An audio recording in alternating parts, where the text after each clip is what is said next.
Okay, day 96, DynCorp, Haiti, and me.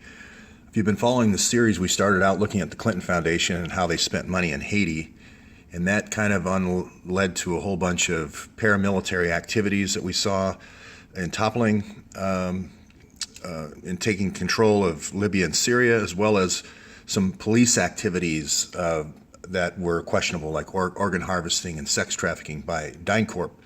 So that has led into a much larger investigation of DynCorp, the folks that brought us Enron. And what we're doing is basically looking at how they use public-private corporations to do paramilitary actions to make money in the dark budget of the U.S. economy, which is estimated around $6.5 trillion. So the MO we've established before is they use a company like Otpor in Kosovo and all over Africa and in Egypt and Libya, and to create disruption, and then they come in as a contractor here to solve the disruption. And while they're solving the disruption, unfortunately, they teach the police officers to get into sex trafficking by encouraging them to take young girlfriends, and they get into organ harvesting because the rationale is, well, these prisoners are going to die, so they're not going to need their organs anyway. So where does this thinking come from? This kind of, I call it Victorian thinking, Victoria, England. This is kind of how she approached India at that time, same way they looked at the folks of India. You look at Doug Coe here, who runs an organization called the Brotherhood, kind of started along with the CIA. It's the covert kind of enforcer that's out there in all these countries like Africa and so forth, as well as the United States, doing all this kind of enforcement of ensuring that the senators and members of the House are sort of like the chosen people. You've got elected to the House and you've gotten elected to the Senate. So now you are kind of a chosen person, or if you're a general, or if you're at the World Bank, or if you're at the Council of Foreign Relations, you become a member of this kind of the court. There's the king, and then there's the court. And Doug Coe has these Tuesday night supper meetings with senators, and he's basically a go-between between him and this enforcement network. So I can use Doug Coe to go after my enemies. If I have enemies, let's say I'm John McCain, I could use it to go after an enemy in the press in Arizona, or I could use Doug Coe in New Mexico if I'm Jeff Epstein and I'm running a kind of a sex ranch for Sinaloa cartel. I can get rid of assistant district attorneys like Myron May that I don't like through a system of contractors. Okay, so the Doug Coe convinces the leaders that they're chosen ones. And as I mentioned yesterday, he's Mao is his, I think I might have misspelled Mao, and Hitler are the two people he talks about in this video, and their ability he quotes a young red guard here chopping the head of his mother off without a second thought on a butcher block. That's what he says. She's on a butcher block, he cuts her head off with a cleaver. That's what he's demonstrating. What he's demonstrating is to the lawyers, to the king and the court, is that my group of people are like the, spy agency that Elizabeth had. This is kind of like the Walsingham. They'll do anything. Absolute loyalty. Okay, and then you have the CIA level, which is DynCorp, which are they think of themselves as the knights. Some of them think of themselves as pirates. Some of them think of themselves as knights. And you're going to see a lot of movies where a few young gentlemen, or fine young gentlemen, or whatever they call that movie, and then Knights of the King, or this whole idea that these are chosen people as well, not as high as the king and court, but kind of like this next level.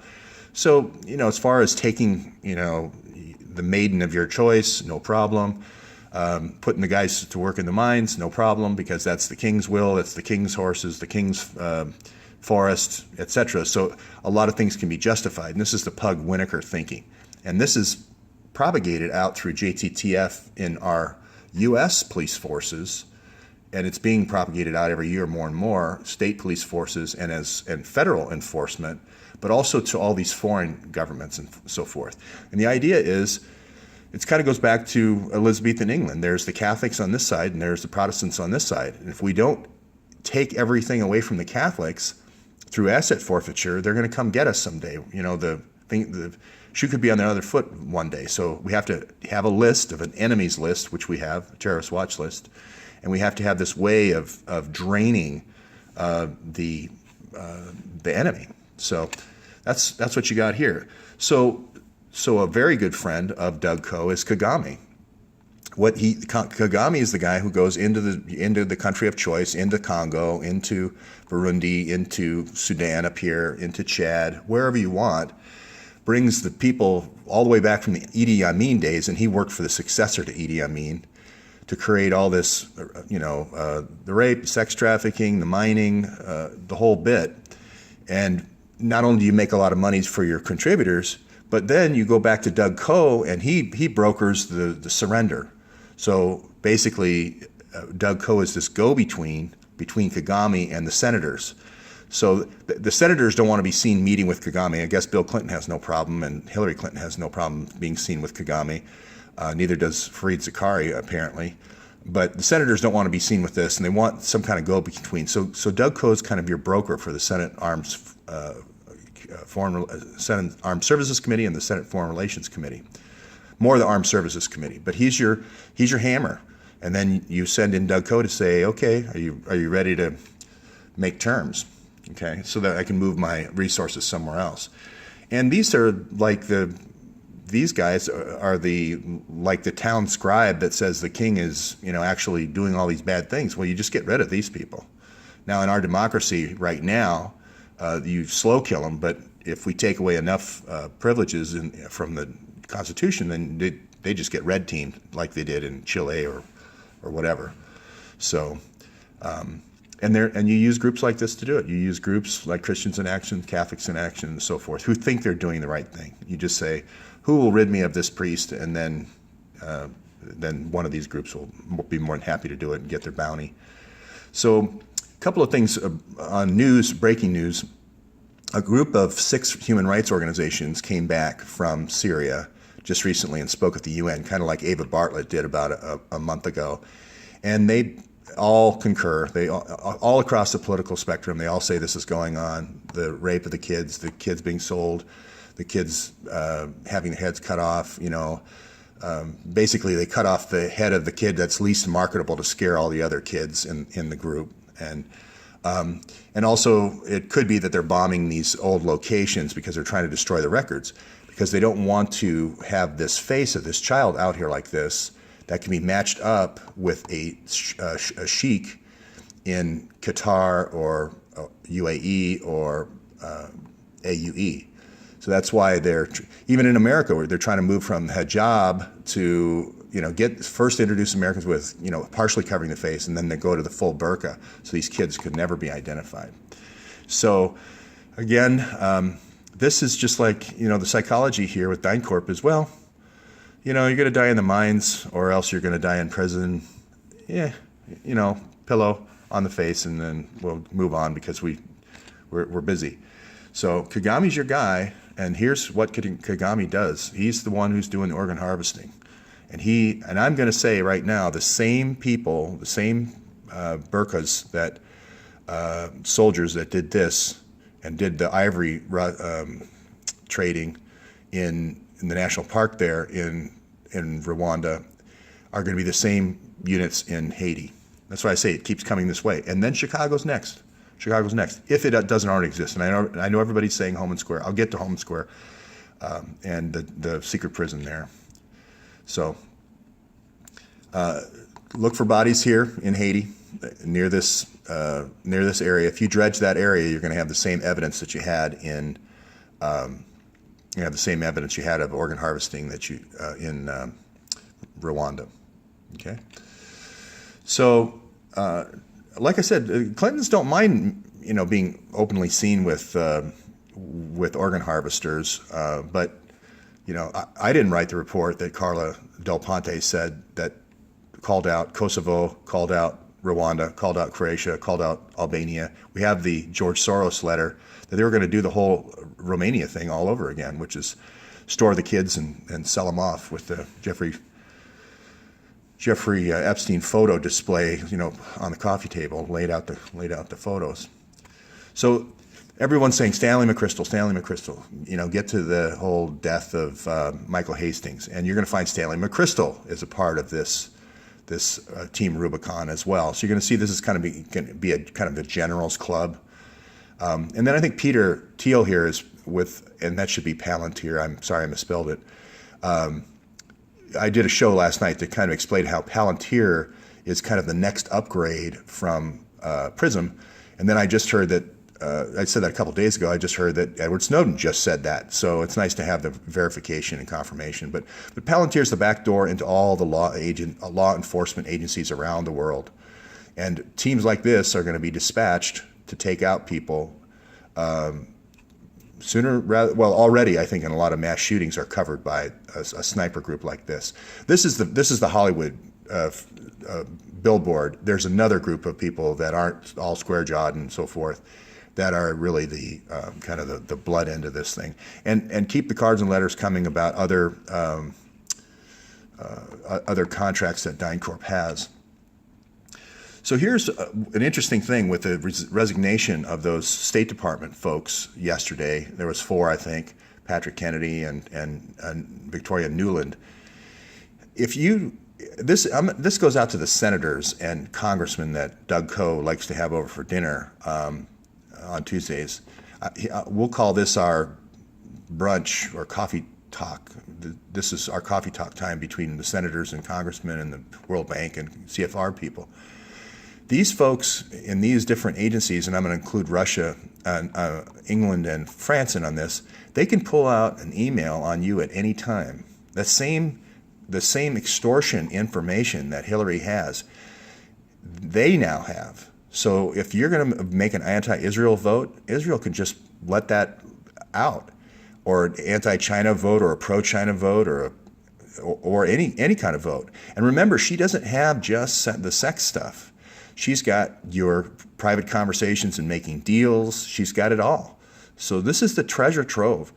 I think you want this to come out in metadata and just say that's it.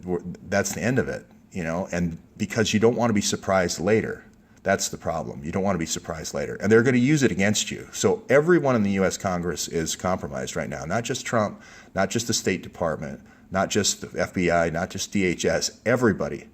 So if you don't publish this information, then you don't know what they have and what they don't have. This creates a lot more cloud of doubt if you don't publish the metadata, because then at least you know if they've got something on you or not. Okay, see where I'm going with this? This is actually a comfort to you if you publish this. So what if your Lockheed deal comes out and say, oh yeah, Lockheed's one of my big clients in California. That's all that says. And then you don't have to publish the Lockheed smoking gun email about you, and it doesn't have to come out. So there's 13, I guess now there's 13 FBI agents that have said that they've been intimidated, as well as or NYPD folks that said they've been intimidated. Here's the problem with this: when it becomes obvious that someone is trying to cover up child exploitation and sex crimes. Maybe not so much for this. The blue code would go, that everyone would just be quiet, conspiracy of silence type of thing. But people really can't stand this. And these people, all these cops have wives, and some of the women police officers as well. They can't stand it either. So what they're going to start doing, and what they've already started doing, is doing these screened interviews where you can't see the face, and then creating these little thumb drives of their testimony. Some do it with FBI agents in Washington, D.C. That's happening now, as well as the individual police officers are doing it. And they make 10 thumb drives. And then they use the same techniques you do. They drop it off at the 3 or 4 inspector generals. You can drop it off the inspector general of the FBI, DHS, ODNI, CIA. I can drop it off with my congressman. I can drop it off the New York Times, Washington Post, Washington Times. Let's have fun. Make 10.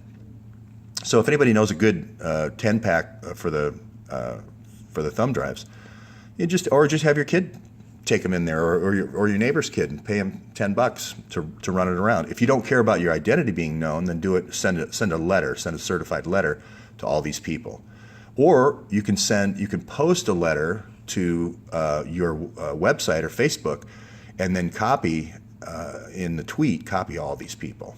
Now that's not as good as a legal notice as the certified letter is, and it's certainly not as good as the thumb drive.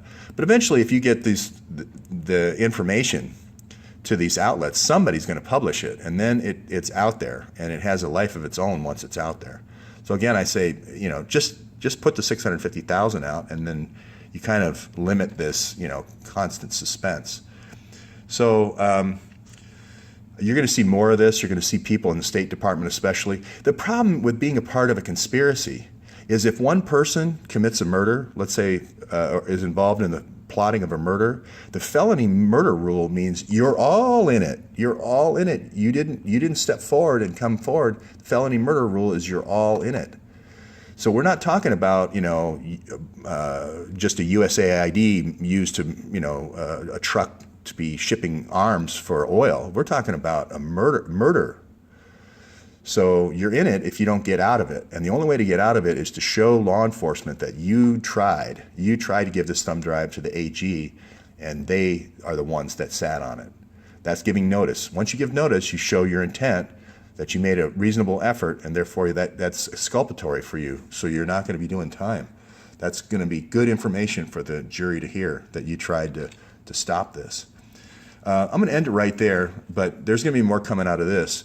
If you're in an email where you accepted a human heart ahead of the line, and you negotiate a price, there's a quid pro quo for negotiating a price, that's a felony, and there's laws against that. So you got to think of all his patient list, his whole patient list that he was spent $4.5 million trying to suppress. All that is fair game in the investigation. If you've been approached in this network, send a letter to your congressman and say, Mr. Congressman, I'm no part of this. And here, send your records or your recollection, your testimony, your deposition to the conversation that you had. Okay, I'm going way long on this. Let's see what the next slide is, and then we can. Oh yeah. So, lastly, rape kits.